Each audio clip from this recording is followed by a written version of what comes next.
Aronian knocked out Hikaru Nakamura in, well, very impressive style in the Air Things Masters. And we do know Hikaru Nakamura is definitely looking for revenge.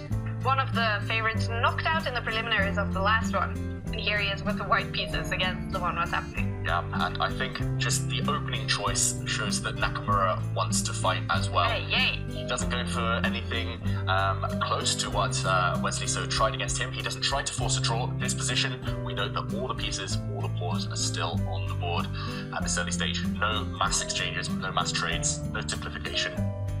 This one will be a fight, and so far it's completely symmetrical, both sides copying each other's moves, but with his last white trying to occupy a bit more space in the center, bringing his queen out. This is one of the most topical positions in chess. I've studied this position more hours than I can care to remember. This rose to fashion actually on the back of Peter Svidler's use of this opening and his recommendation in his video course for Chess 24. It was also suggested, I think, by Boris Avruk in some of his books. It's a bit of a waiting game now. White just pushing a pawn, gaining a bit more space. There's a lot of tension. The queen's looking at each other, a couple of pawns looking at each other as well. Who will be the first to break that tension? Normally, you don't want to capture the opponent's queen because actually, after the pawn recaptures, one of the rooks will open up. So it's a bit of a waiting game. Each side is asking the opponent to capture the queen first.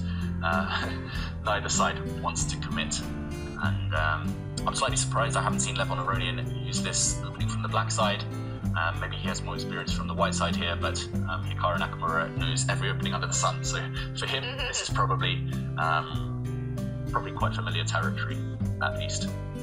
Okay, Levon Aronian very sensibly brings his bishop out. And I expect to see Hikaru Nakamura do the same. Yeah, he brings his bishop out as well. So yeah, well-known territory. Jovanka, do you have any experience in these types of Yeah, I setups? do have some experience actually from the white side, very similar type positions. Now that little pawn move that Hikaru made, it looks a little bit innocuous, you know, why make such a luxury move? But it does have some kind of ideas of expanding, especially once the queens get traded off. once then you can start.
Yes, that's by right. Dave Smurden.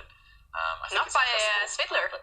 It is on Chessable. It is on Chessable. It is on Chessable as well. Not by Peter Svidler, but we're talking about swindling. So when you kind of trick your way out of a bad position, you prey on the fact that your opponent wants to keep control, and you use that to your advantage. And okay, Nakamura in the end drops his bishop back. I'm very surprised he chose that square. He's not immediately creating a threat, but the bishop wants to jump out and team up with the white rook to maybe eye up the pawn in front of black's king. So okay, Nakamura spent a long time there, but he found a decent move. I think he had to just relocate that bishop. So Levon now under 1 minute. Nakamura has 5. That's not normally a promising sight. I keep saying promising, just because how great Nakamura's position is, I think. And yeah, Levon Aronian, he needs to speed up. We've seen him lose a couple of games today, and that's just because he's been a bit slow on the clock, as well as being caught out by his opponent's fantastic play. And we do see now that one game has finished. It does include a winner and a loser, and it's actually Alireza Firouzja, the 17-year-old. He's winning his game. He won his game against Timur Rajabov, so that's actually quite dramatic for Timur. The winner of the first major in the Meltwater Champions Chess Tour. He now lost 2 games in a row, so not good for Timur. We hope to see him get back. But Alireza Firouzja, fantastic for the 17-year-old, and oh, that would be so much fun to get him through to the knockout stage. Yeah, absolutely. And so the bar was correct. Yeah, the bar was correct on this one. The bar was 100% that Firouzja is going to win. And okay, are things happening here? I think Levon, wow, look at Levon Aronian. He leant back, he put his hands on his head. I think he's just blundered, and he is walking into, a deadly attack simply. White has a few winning moves here, and it's all to do with the weakness of the black king.